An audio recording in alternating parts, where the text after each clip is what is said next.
সেই রেলিংটি কিন্তু ধসে পড়েছে এবং এখানে একটি গরুর মাংসের দোকান ছিল। এখানে সেখানে কাস্টমার ছিল এবং এই কাস্টমারের পাশাপাশি যে পথচারীরা যাচ্ছিল তাদের গায়ে কিন্তু এই পুরান ঢাকার যে বিল্ডিংটি রয়েছে এই বিল্ডিং এর কার্নিশ অর্থাৎ সারের রেলিংটি ভেঙে কিন্তু এই পথচারীদের মাথা পড়ে এবং ঘটনাস্থলে 3 জন নিহত হয় এমনটি আমরা জানতে পেরেছি। দর্শক আপনারা যেমন সারা দেশে কিন্তু 5.7 মাত্রার ভূমিকম্প অনুভূত হয়েছে। ভূমিকম্প আজকের যে তীব্রতা সেটির ফলে ঢাকা সহ সারা দেশের যে বসবাসরত মানুষ রয়েছে তারা কিন্তু আতঙ্কিতভাবে সড়কে নেমে এসেছে, সেটি আমরা দেখেছি। এবং আজকে 5.7 মাত্রার এই যে ভূমিকম্প এটির স্থায়িত্ব স্থল কিন্তু উৎপত্তি স্থল কিন্তু নরসিংদীতে আমরা এমনটি জেনেছি। এবং ভূমিকম্প হওয়ার পরপরই কিন্তু আজকে পুরান ঢাকার যে বংশাল এলাকার আরমানি টোলা যেটিকে বলা হয় সেই এলাকার একটি ভবন রয়েছে, 5তলা ভবনের এই রেলিং ভেঙে কিন্তু পথচারীদের উপরে পড়ে এবং ঘটনাস্থলে 3 জন মারা যায়। পথচারীদের মধ্যে এখানে বিল্ডিংটির নিচে একটি গরুর মাংস বিতানের দোকান রয়েছে। এখানে ক্রেতা ছিল 2 জন এবং 2 জন পথচারী ছিল, অর্থাৎ 4 জন ছিল। এখানে 3 জন কিন্তু ঘটনাস্থলে মারা যায় বলে প্রত্যক্ষদর্শীরা নিশ্চিত করেছে। এবং ঘটনা ঘটার পরপরই কিন্তু ফায়ার সার্ভিস দ্রুততার সাথে এখানে এসেছে এবং এলাকার যেই সংযোগ রয়েছে কোনো ধরনের অপ্রীতিকর ঘটনা যেন না ঘটে এটি এড়ানোর জন্য কিন্তু বিচ্ছিন্ন করে দিচ্ছে আমরা দেখতে পাচ্ছি।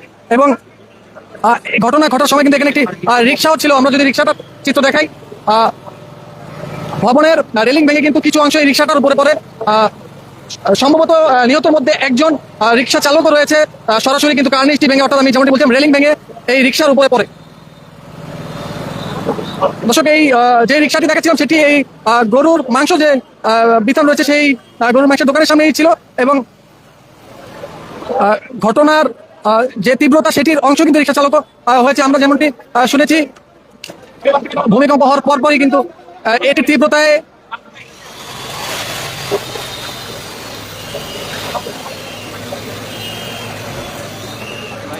বিগত দিনের চেয়ে আজকে কিন্তু ভূমিকম্পের তীব্রতা ব্যাপক রয়েছে। এবং পুরান ঢাকার আরমানি টোলার এই বিল্ডিংটি সহ বিভিন্ন বিল্ডিং এ কিন্তু ফাটল আমরা ইতিপূর্বেই লক্ষ্য করেছি।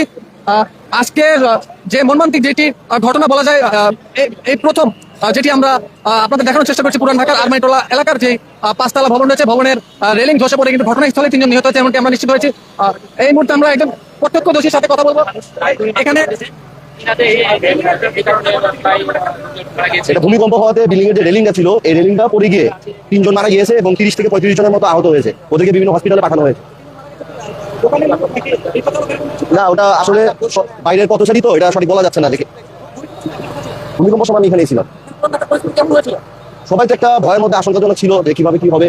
তো এদিকে হঠাৎ ওই রেলিংটা পড়াতে সবাই আর আরো বেশি ভীত হয়ে গেছে। দর্শক শুনছিলাম একজন প্রত্যক্ষদর্শীর কথা। এখানে বিল্ডিং এর যে 5তলা বিল্ডিং এর রেলিং সেটি ধসে কিন্তু ঘটনাস্থলে 3 জন নিহত সহ 35 জনের মতো আহত হয়েছে। অর্থাৎ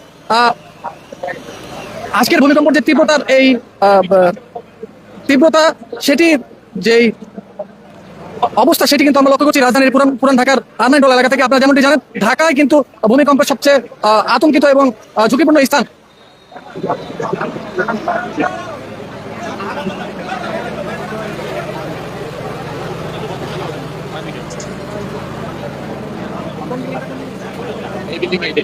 এইখান থেকে ওই মাথা পর্যন্ত কয়টা বছর এলে?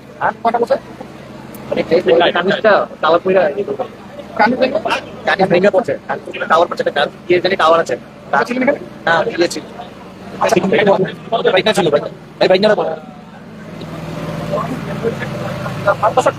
এখানে সম্পূর্ণ ঘটনার একটি প্রত্যক্ষদর্শী আমরা পেয়েছি, তার সাথে একটু কথা বলবো।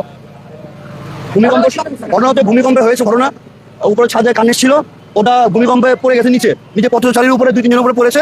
2-3 জন হয়তো স্পট ডেড হয়েছে। আর আপনারা দেখতেই পাচ্ছেন ভূমিকম্প কারণে হয়েছে এটা।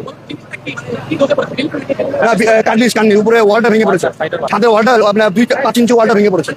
হ্যাঁ, রেলিং যেটাকে বলে সেটা ভেঙে পড়েছে। পথচারী যে এলাকার 2-4 জন আহত হয়েছে। মাংসের দোকানে 2-4 জন কষাই আহত হয়েছে। মাংসের দোকানে আবার এবং 4-5 জন পথচারী আহত হয়েছে। মাংস কিনতে আসছিল বা কোনো কাজ আসছিল এখানে, তারাই হয়েছে। আমরা তো এসে এটাই দেখলাম। দর্শক কথা বলছিলাম এই ঘটনাস্থলের একজন প্রত্যক্ষদর্শীর সাথে। এই রাজধানীর পুরান ঢাকার আরমানি টোলা এলাকার 5তলা ভবনের কার্নিশ অর্থাৎ রেলিং ধসে কিন্তু 3 জন নিহত হয়েছে এবং 35 জনের মতো আহত হয়েছে। এই যারা নিহত হয়েছে তারা কেউ পথচারী, কেউ মাংসের দোকানে মাংস কিনতে আসা ক্রেতা। আপনারা যেমন জানেন আজকে শুক্রবার, ঠিক এই সময়টিতে কিন্তু সাধারণ মানুষ বাজার করে। সেই সাপেক্ষে কিন্তু পুরান ঢাকার এই আরমানি টোলা এলাকায় এই গলিতে কয়েকটি দোকানপাট রয়েছে বাজার সামগ্রী। সেক্ষেত্রে কিন্তু এখানে পথচারীদের আনাগোনা বেশি। এবং আজকের যেই ভূমিকম্পটি সারা দেশে অনুভূত হয়েছে সেটি 5.7 মাত্রার ভূমিকম্প। বিগত দিনে এর মতো তীব্রতা আর বাংলাদেশে লক্ষ্য করা যায়নি এবং জনগণ যে পরিমাণ আতঙ্কিত হয়েছে সেটিও লক্ষ্য করা যায়নি। আমরা যদি ভবনটি আপনাদের সম্পূর্ণভাবে দেখাই, এই ভবনটিরই যে রেলিং রয়েছে ছাদে সেটি ধসে কিন্তু 35 জন আহত এবং ঘটনাস্থলে 3 জন নিহত হয়েছে।